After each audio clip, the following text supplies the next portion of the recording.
First, I want to give a shout out to JW Astronomy. I just pulled this off his video. It looks like he's got some badass equipment, and he calls it how he sees it, you know. And I'm not doubting anything he's capturing or showing, but I do have some points to put out there and some questions.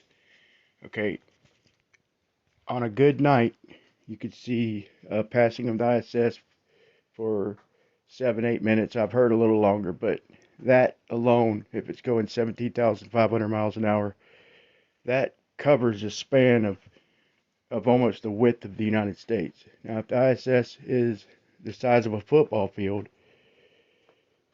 should we even see it if it's that size and that far away? And if you say yeah, okay, that's the way light behaves up there, then I'm gonna question your globe proof of the sun and how it is supposedly not going off in the distance because it doesn't change angular size. Now, you don't see anywhere in this video the ISS changing angular size, and I got something else to point out in just a second, but just watch.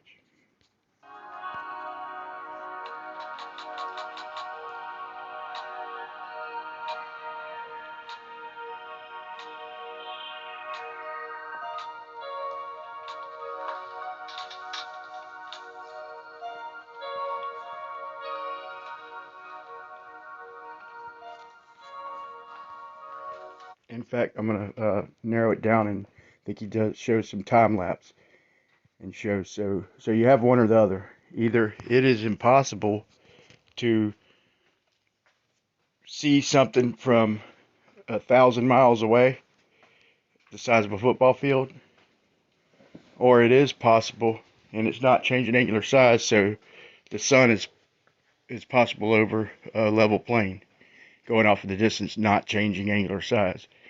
You're stuck with one or the two. You can't have them both. You know, you'd like to have them both, but you can't unless you have a hell of a good explanation. I'd like to hear it, but I'm going to show the time lapse in just a second.